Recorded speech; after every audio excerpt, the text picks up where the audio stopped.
I love Congo very much. I tell you why. Number one, I find they are very pure and simple people. When you see their eyes, I feel like I'm looking through their eyes, a deep and calm lake.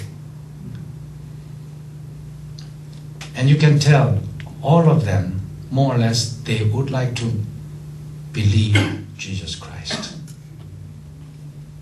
It's just, and because of their history, they were Belgian colony for a long time.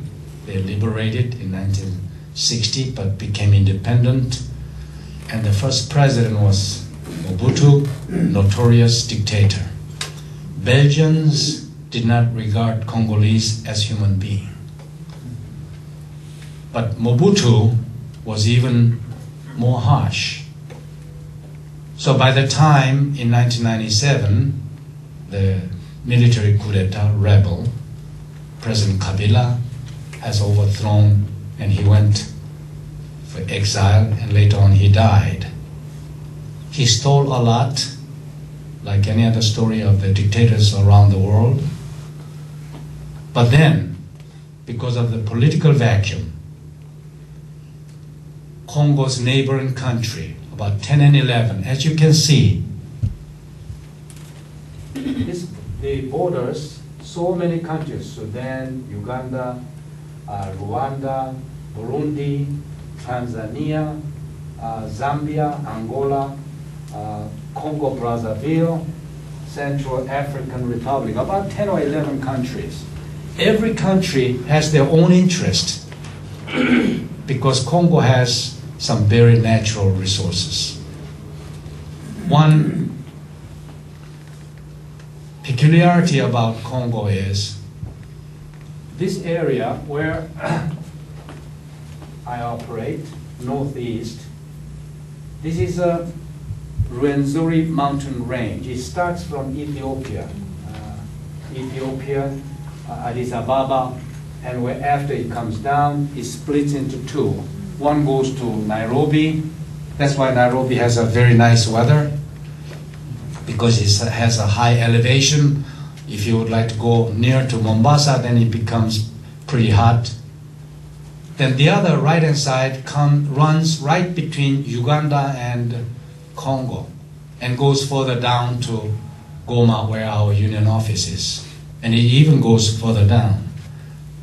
So I live in Butembo, the biggest city in North Kivu Field. This North Kivu Field is our church definition. Geographical definition is only half of it. We are mostly mountainous. This Butembo city is 1,839 meters above elevation. Ruese, where our mission headquarters is located, at 2,200 meters. At night, we are very cold. It might sound very funny because right underneath this equator, when I tell you it's very cold at night until morning. During the day, it's a little bit hot, sunshine, or it rains. Because of this historical background, nobody in the history of Congo has cared about his people. During this 10, 11 years of civil war, no one has taken care of the poor people, normal people in Congo. The government is not functioning.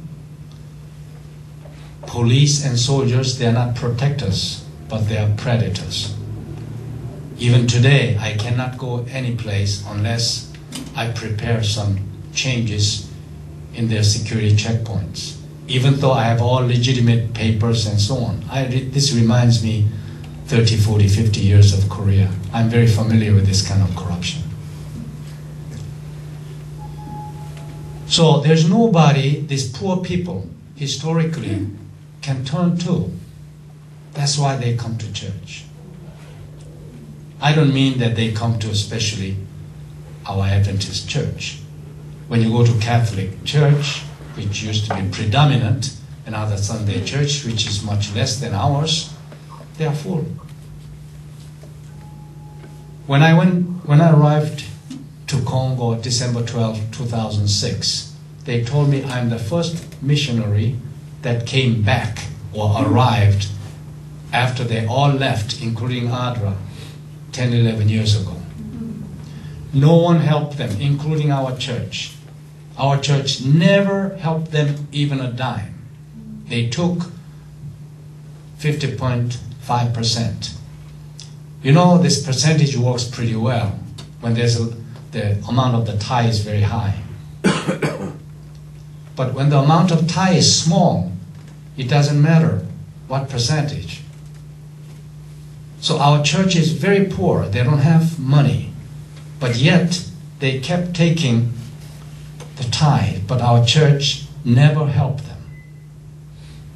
I'm not necessarily criticizing. No international organization helped them during these 10, 11 years. No Congolese government helped them. No police and soldiers helped them. There are a lot of rebels still running around.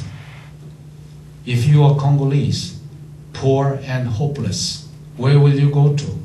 Their choice is church. So this is why it's very important. That's why I've been very busy in the last year and a half. While there are a lot of fish, we would like to rake them as much as possible. We just feel like you don't have to go to fish market to buy one or two. It just comes by the dozens of dozens without much effort.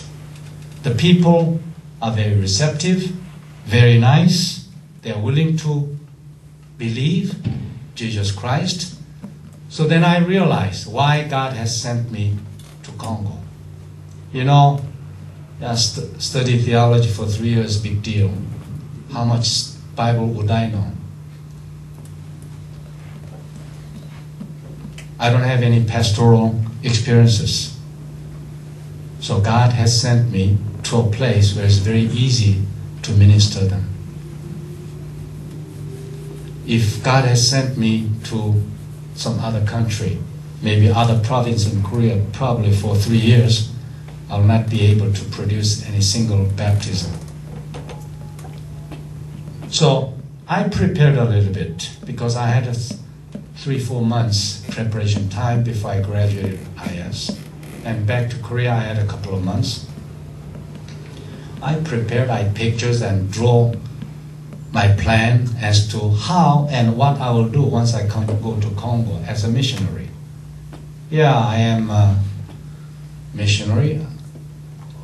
I've been ordained as an elder, but I need a pastor because I cannot baptize, as you all know. So after that, I looked for a Congolese pastor who was just finishing DMIN, and we agreed we will become a partner. Coincidentally, before I graduate, some person, this lady is not even Christian, this lady has donated $100,000 to build a church in Congo. Now I have this huge amount of the money. With this money, I can probably build between 1,000 to 2,000 people church in Congo. So I told this pastor, I have this much money in my hand. So you and me, let's become a partner. And build a big church. You are my pastor, I'm your lay leader. Let's evangelize this Congo. That was my plan.